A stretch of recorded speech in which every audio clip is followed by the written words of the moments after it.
அல்லாஹ்வின் சாந்தியும் சமாதானமும் நம் அனைவரின் மீதும் உண்டாவதாக. எல்லா புகழும் இறைவன் ஒருவனுக்கே. நம்ம தினமும் ஒரு இபாதத் பார்த்து வரோம். இன்றைக்கி நம்ம ஒரு அற்புதமான சலவாத்தை பார்க்க போகிறோம்.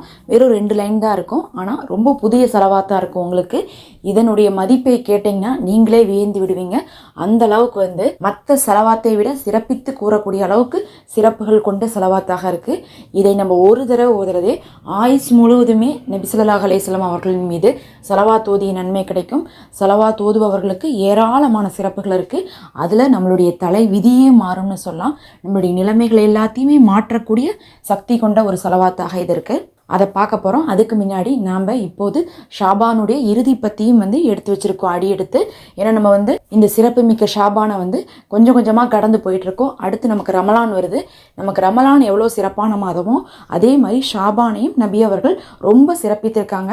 அதனால் இந்த இறுதி பத்திலையாவது நீங்கள் இதுவரையும் இந்த ஷாபான் மாதத்தில் ஒரு நோன்பு கூட வைக்காதவங்க இருந்தால் கண்டிப்பாக வச்சுருங்க. ஒரே ஒரு நோன்பாவது நம்ம ஷாபான் மாதத்தில் வைக்கணும். இது நபி அவர்களுடைய சுன்னத்து மட்டும் கிடையாது. எந்த இடத்துலையுமே நபி அவர்கள் சுன்னத்தான நோன்பையும் நீங்கள் விடுபட்டால் கலா செய்யுங்கன்னு சொல்லவே இல்லை. ஆனால் ஷாபான் மாத நோன்புக்கு மட்டும் என்ன சொன்னாங்கன்னா, 30 நாளும் ஷாபானில் ஒருத்தவங்க நோன்பு வைக்காமல் இருந்தாங்கன்னா அவங்க ஒரே ஒரு நோன்பாவது எடுத்து கலா செய்து வைக்கட்டும்னு சொல்லியிருக்காங்க. அதனால் நீங்கள் கண்டிப்பாக கடைசி 10 நாளே நம்ம அடைஞ்சிட்டோம் அப்படிங்கிறனால கொஞ்சம் என்ன பண்ணிடுங்க, ஒரு நோன்பு சீக்கிரமாக வச்சுருங்க. நம்ம அப்புறம் வைக்கலான்ட்டு இருந்தோம்னா அதுக்கப்புறம் வைக்க முடியாமல் போயிடும்.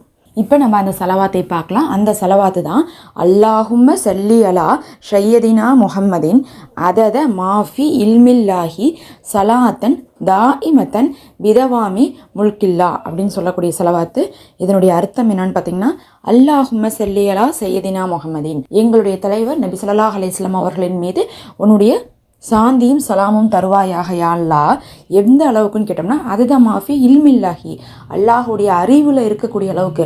அல்லாஹுடைய இல்மு எவ்வளோ இருக்குன்னு நம்மளால் சொல்ல முடியுமா? சொல்லவே முடியாது. அதுலேயும் பார்த்திங்கன்னா கில்ர் அலைஹிஸ்ஸலாம் அவர்கள் மூசா அலைஹிஸ்ஸலாம் அவர்களை சந்திக்கும் போது ஒரு விஷயத்த சொல்லியிருப்பாங்க.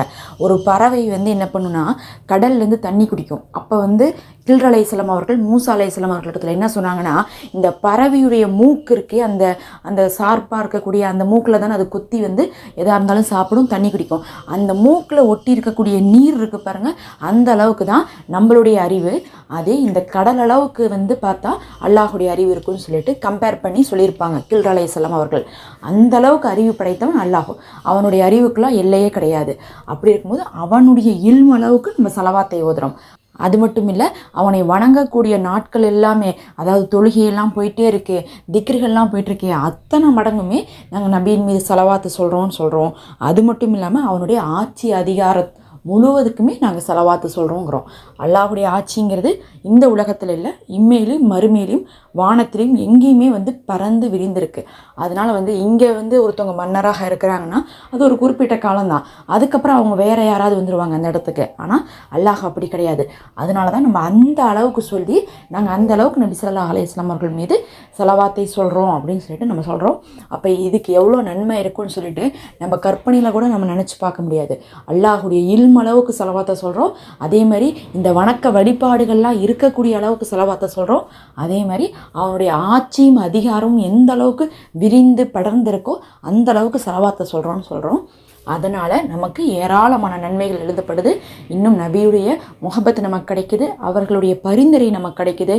ஒருவர் சலவாத்து சொல்லிட்டாங்க அப்படின்றாவே அல்லாஹ் அவர்களுக்கு ஒரு தடவை சலவாத்து சொன்னாவே 10 முறை அருள் புரிகிறான். அருள் புரியறதுன்னா என்னென்னா 10 நல்லதை கொடுக்குறான்னு அர்த்தம். நம்மளுடைய விதி மாறணும்னா நமக்கு என்ன வேணும்? நமக்கு நல்லது நடக்கணும். ஏன் நமக்கு விதி மாற மாட்டேங்குதுன்னு நம்ம சொல்கிறோன்னா, நமக்கு கஷ்டமாக வந்துட்டுருக்கு, நம்ம சூழ்நிலை மாறவே மாட்டேங்குது அப்படிங்கிறனால தான் நம்ம விதி மாறணுங்கிறோம். அப்போ ஒரு சலவாத்துக்கு நமக்கு 10 முறை அருள் புரியப்படுதுன்னா இந்த அளவுக்கு நம்ம சலவாத்தை சொல்லியிருக்கோம் அவனுடைய இல்மு அளவுக்கு. அப்போ அந்த அளவுக்கு நமக்கு அல்லாஹுடைய அருள் கிடைத்து நம்மளுடைய அந்த அருளின் காரணமாக நம்மளுடைய நசீபில் இருக்கக்கூடிய சோதனைகள் எல்லாம் விலகி நமக்கு நல்லது நடக்கும். ரொம்பவே சிறப்புக்குரிய செலவாத்து. தொழுகை இல்லாதவங்க, ஒழு இல்லாதவங்க யார் வேணால் ஓதலாம். நிறைய தடவைலாம் ஓதணுன்ட்டு இல்லை, நீங்கள் ஒரு தடவை ஓதுனாவே இவ்வளோ சிறப்பு இருக்குது. நீங்கள் மனப்பாடம் பண்ணி வச்சு எப்போயெல்லாம் முடியுமோ அப்போயெல்லாம் ஓதிவாங்க. அஸ்ஸலாமு அலைக்கும் வரஹ்மத்துல்லாஹ். மறக்காமல் சப்ஸ்கிரைப் பண்ணிக்கோங்க.